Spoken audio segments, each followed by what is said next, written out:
Insertion sort. So to think about insertion sort, imagine you're sorting a hand of playing cards by taking each card one at a time, starting with the second one from the left, and I'll talk about that, why that's the case in a second, and placing it in the correct sorted portion to its left. So the key to this approach is, unlike the other two n squared algorithms that we consider, namely bubble sort and selection sort, insertion sort only reveals one item at a time. And it begins with the second item from the start of the array, which I'm calling the left here, because one item by itself, i.e. the first item, is sorted. And so the idea is that we will pick up the next item, the first item in the unsorted portion of the things we have seen so far, right? This is the thing to be mindful of when we talk about insertion sort, is that if we've only gone through 4 items and we say that this is the sorted portion, really what we mean is that this is the sorted portion so far out of the 4 items that we've looked at. And if there are 16 items, there are 12 other items that we have not yet considered, and therefore it's not a fully sorted portion. But here is the insertion code, the insertion sort code. Basically, we will pass in an array and its size, and the outer loop goes from 1, i.e. the second element, all the way to n minus 1, so until I is less than n. If that j there is showing some confusion, this is just a declaration, okay? So this is declaring j, so there's nothing cosmic about that. And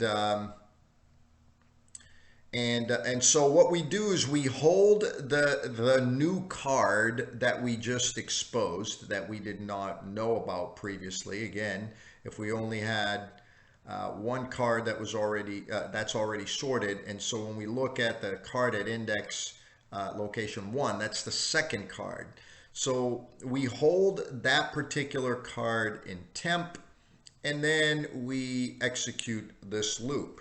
And the loop says start at I, and then as long as this is a loop that moves backwards, so we're going to start at I, and as long as j is greater than 0 and the card that we're looking at is less than the card at j minus 1, we're going to enter this loop and basically move the data. And I will show you what that looks like in the next slide, okay? I'm going to move the data to the right. So you notice that data j gets what's in data j minus 1. So I'm moving that element further into the array, okay? Once this inner loop exits, I will then place, it means that one of two things has happened. I've either hit 0 here, so that j greater than 0 is no longer true, or I have found a location that is where that temp is greater than or equal to that particular location, and therefore that's where the temp card goes. So let's look at an example.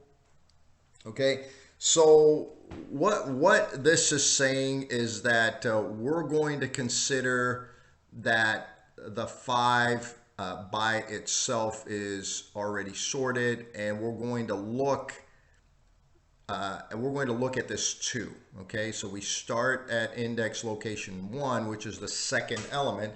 We're going to look at this 2, and we're going to copy it to temp. So you notice we put the 2 in temp, and then we're going to begin by asking whether the 2 should be in front of the thing that's to its left, or whether that thing is greater than or equal to what I'm looking at. And in this case, you notice that since the 2 would go to the left, what I'm going to do is I'm shifting this value right. I'm not overwriting or shifting it down. The way he stored it, the arrays are from top to bottom. I talk about arrays sometimes from left to right. You notice that the 2 is in temp, so I'm not losing that particular element. I'm just shifting the space here. There are only 2 spaces here, okay?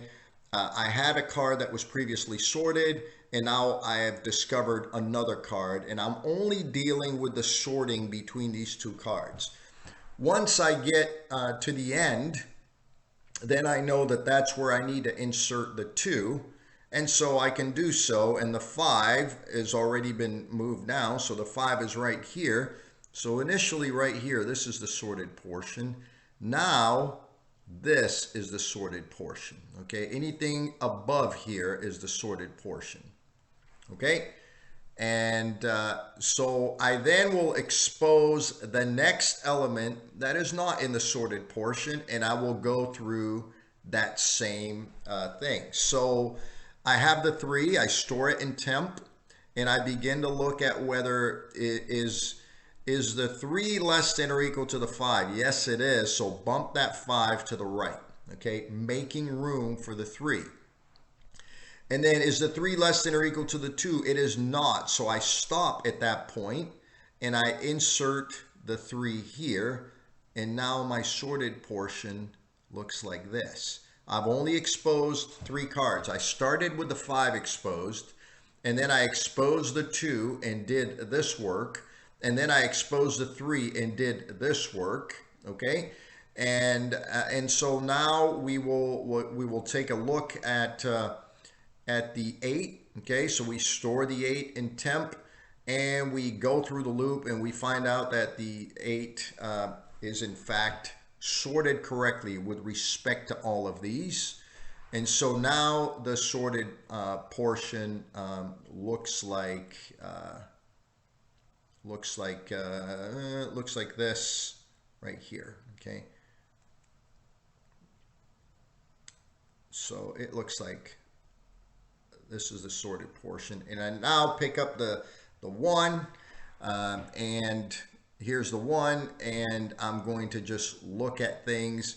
Well, the 1's less than or equal to the 8, so I bump down the 8. Okay, the 1's less than or equal to the 5, so I bump the 5 down or to the right.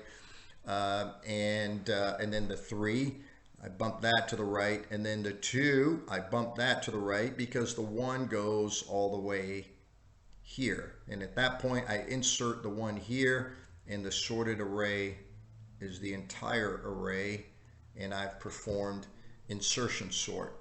The key thing to what's attractive about insertion sort is that if you give it something that is largely already sorted, or that is, if it's fully sorted, it does no work other than it has to make n comparisons. It has to make order n comparisons to know that everything is already in order, but it does not move data around unnecessarily. When we look at the 2 other cousins that are in the n squared category, we notice that they both do n squared work in all cases, whether the array is fully sorted or semi-sorted or just a complete jumble of values.